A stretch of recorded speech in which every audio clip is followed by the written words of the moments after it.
7 a.m. on a Saturday, last run of the week, trying to break into the 30s for my weekly mileage. So just taking it slow and enjoying this beautiful morning. All right, 6 miles done on the last mile of the week. Here we go. All right, it's Saturday. I just finished week 7 of marathon training. I kind of reached a new benchmark. I ran over 30 miles this week. I ended up running 33 miles for my weekly mileage, which I know for most marathon trainers is probably very average or even below average. But for me, that is a new high.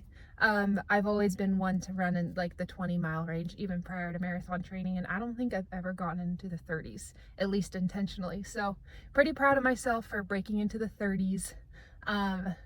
And breaking into the 30s and still feeling good. I don't feel like there's any injuries coming on.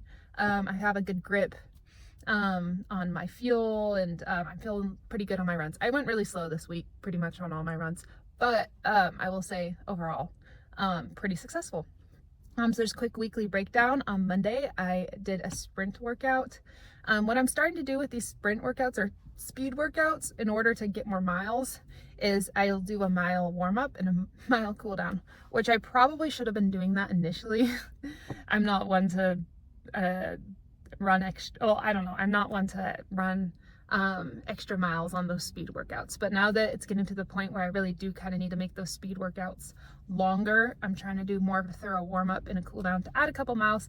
And also it probably is just good to avoid injury to warm up a little bit more thoroughly and cool down on those speeds. So I did that on Monday. Tuesday, I did my 12-mile long run and it felt pretty good. I did a vlog on it. I will say I was tired the last 2 miles, and I think it was just because of the speed workout I had done the day before, and also because of how much elevation gain was on that run. But overall felt pretty good, and I bounced back quickly. Wednesday I felt pretty good. I did just a 2-mile light run and did my lower body weights, which I've been trying to do my lower body weights the day after my long runs. Thursday, I just did a 1.5 mile run with my husband for fun. We played some pickleball for my cross training of the week, and then I did a little core workout.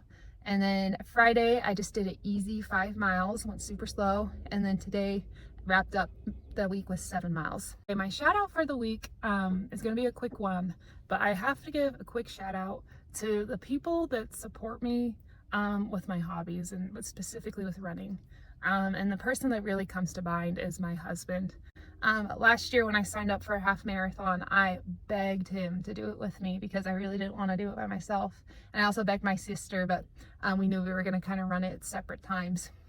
And my husband was pretty busy with medical school, so he didn't want to do it first, but he ended up signing up for it and running that half marathon with me. He followed me the entire way with my support every single mile.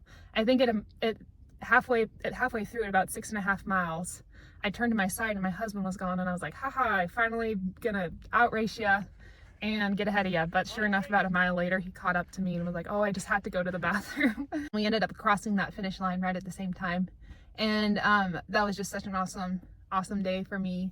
A really cool thing we got to do together.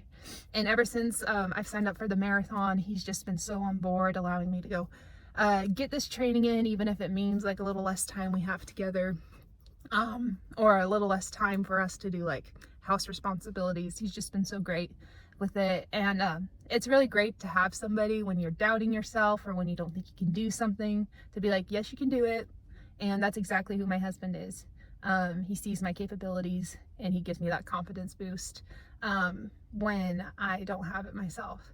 So I will say that has been huge to have someone like that to support you. And along with that, I also have so many like good friends that live far and close, and family members who keep asking me about marathon training. And it really does, when you have that support system in place, keep you on track, and it keeps you motivated. And even just on Instagram or like social media or whatever, I kind of meant to do this more as a journal thing, but it kind of has gotten some followers on it, and it's just cool to see people commenting out there telling you you're doing great, and it really does help with the motivation. So one thing I really appreciated just in this last 2 months was just having people to tell you that you can do it. And when you have that, it really does give you the self-esteem and confidence to keep going even when you're not close to the finish line. All right, that's all I have today. Go get your runs in, keep going. We're really getting in the thick of it. Things are starting to warm up. Really looking forward to windy season coming to an end and getting some of these sunnier days to help train and prepare for warmer weather, which will be an inevitable for some of those spring and early summer races. So a lot of good things to come and looking forward to it. Catch you next time.